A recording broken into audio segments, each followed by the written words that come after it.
Asyhadu an la ilaha illallah wa asyhadu anna Muhammadar Rasulullah. May yahdihillahu fala mudhillalah wa may yudhlilhu fala hadiyalah. Allahumma shalli ala Muhammadin wa ala alihi wa ashabihi wa man tabi'ahum bi ihsan ila yaumiddin. Bapak-bapak, ibu-ibu yang senantiasa menantikan rahmat Allah Subhanahu wa taala. Alhamdulillah, sebagai pembuka tadi saya membacakan may yahdihillahu fala mudhillalah wa may yudhlilhu fala hadiyalah. Barang siapa yang Allah berikan hidayah, maka tidak ada satupun yang bisa menyesatkannya.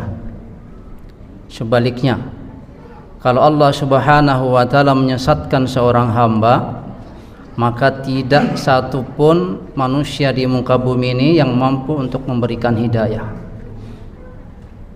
Oleh karena itu, jamaah yang dimuliakan Allah Subhanahu wa taala, kenapa hidayah penting kita minta terus menerus kepada Allah Subhanahu wa taala.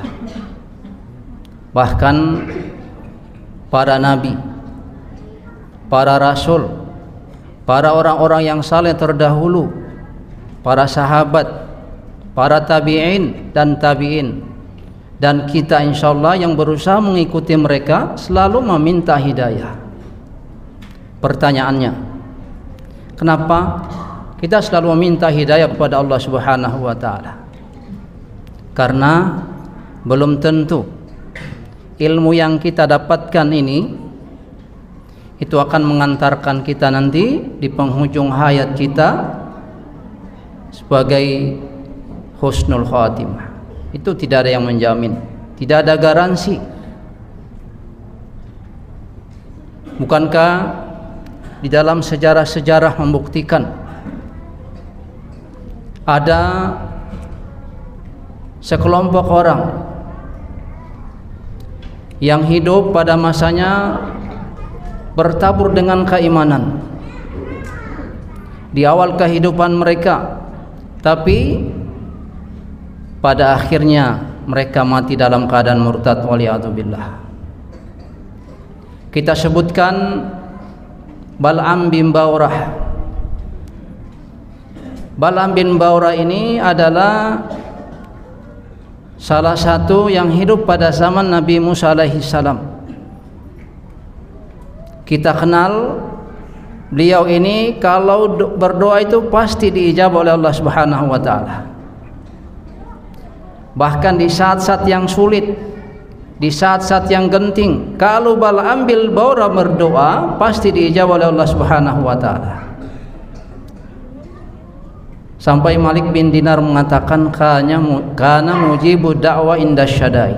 Si Bal'am ini kalau dia berdoa pasti diijabah oleh Allah Subhanahu wa taala sekalipun dalam keadaan yang genting. Pertanyaannya, apakah beliau mati dalam keadaan beriman? Tidak. Wafat atau mati dalam keadaan murtad, waliyadzubillah. Rajal bin Umfuwah, sahabat Rasulullah sallallahu alaihi wasallam, dipuji oleh Abu Bakar, bahkan diutus menjadi delegasi sunnah untuk mendawai Musailamah bin Kadzab. Apakah dia mati dalam keadaan muslim? Tidak. Wafat dalam keadaan murtad. Ubaidillah bin Jahsy yang menyelamatkan agamanya sampai ke Habasyah, sampai 2 kali mengikuti hijrahnya Rasulullah sallallahu alaihi wasallam dan hijrah yang terakhir ke Habasyah. Karena kecintaannya dengan dunia, kecintaannya dengan khamar, maka dia juga mati dalam keadaan murtad.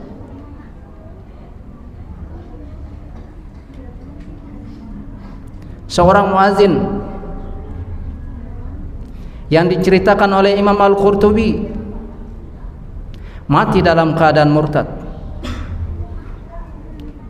Setelah dia mengumandangkan azan di tempat ketinggian, begitu mau turun dia melihat seorang wanita cantik. Dia terkagum. Begitu dia turun dia mengatakan, saya mencintai. Tapi si wanita mengatakan tidak mungkin. Saya ini adalah seorang Nasraniyah.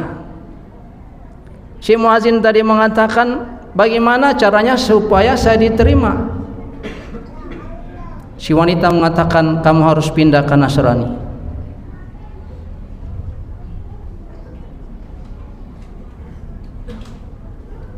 Nah, jamaah yang dimuliakan Allah Subhanahu wa taala, si muazin tadi ini menerima tawaran itu demi untuk menikahi si wanita yang Nasrani tadi.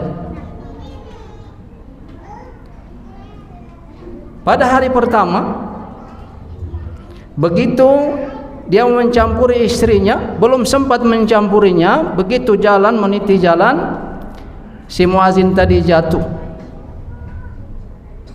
dan dia mati dalam keadaan murtad. Belum sempat dia mencampuri si wanita yang menjadikannya dia murtad tadi, dia keburu meninggal dalam keadaan murtad.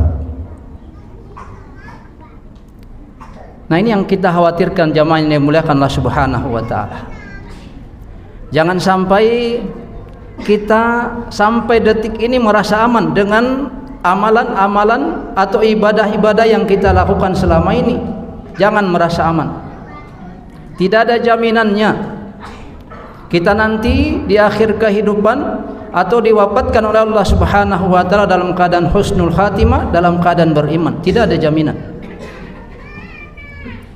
Oleh karena itu Allah Subhanahu wa taala setelah kita mengikrarkan ubudiyah kita mengikrarkan penghambaan kita kepada Allah Subhanahu wa taala dalam surah Al-Fatihah, iyyaka na'budu wa iyyaka nasta'in, dan disusul ihdinas siratal mustaqim.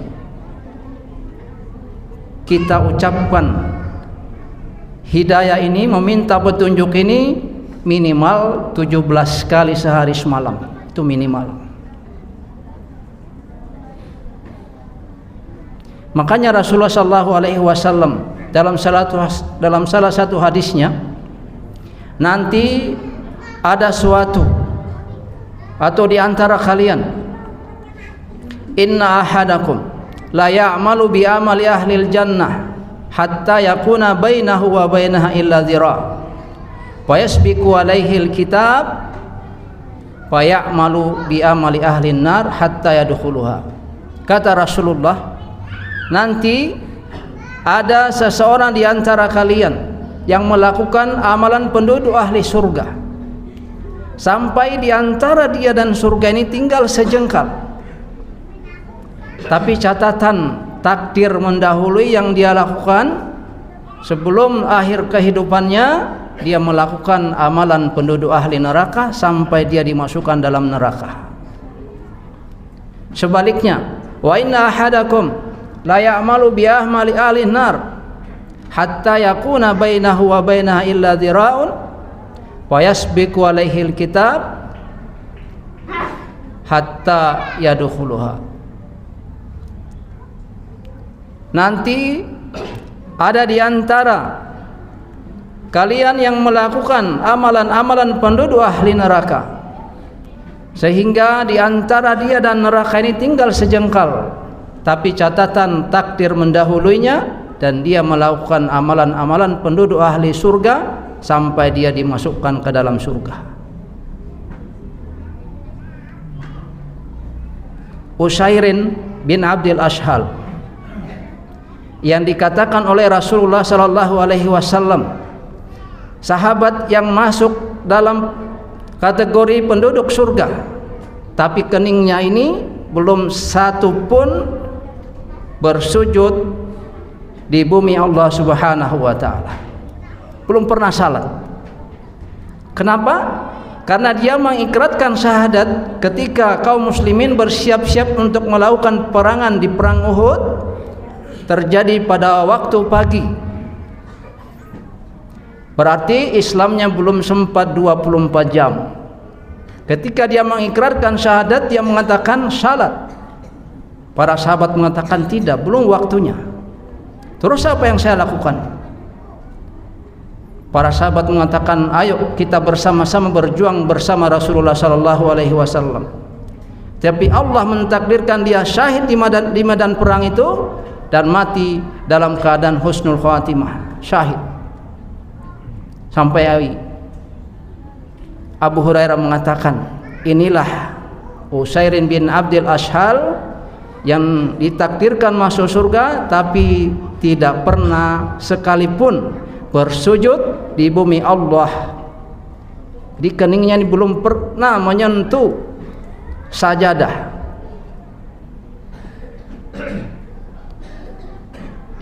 Inilah pentingnya hidayah yang dimuliakan Allah Subhanahu wa taala. Kenapa? Di dalam surah Al-Fatihah, setelah kita mengikrarkan penghambaan kita kepada Allah Subhanahu wa taala, langsung iyyaka na'budu, meminta hidayah kepada Allah Subhanahu wa taala. Bukan meminta supaya kita diampuni Allah Subhanahu wa taala. Tidak meminta supaya kita dimasukkan ke surganya Allah Subhanahu wa taala, dan tidak meminta supaya kita dijauhkan dari api neraka. Karena kalau kita sudah mendapatkan hidayah, pasti kita akan diampuni Allah Subhanahu wa taala. Kalau kita sudah mendapatkan hidayah, maka pasti kita akan dimasukkan ke surganya Allah Subhanahu wa taala. Kalau kita sudah mendapatkan hidayah, maka pasti kita akan dijauhkan dari api nerakanya Allah Subhanahu wa taala. Jamaah yang dimuliakan Allah Subhanahu wa taala, sekali lagi jangan kita tertipu dengan amalan yang kita miliki sekarang. Karena Rasulullah sallallahu alaihi wasallam mengatakan, innal a'mala bil khawatim. Amalan itu ditentukan endingnya, ditentukan akhirnya, bukan sekarang. Tadi kita sudah ungkapkan ada tokoh, ada 4 ini. Pada awalnya mereka beriman taat pada Allah Subhanahu wa taala, tapi ditakdirkan mati dalam keadaan murtad, waliyadzubillah. Mudah-mudahan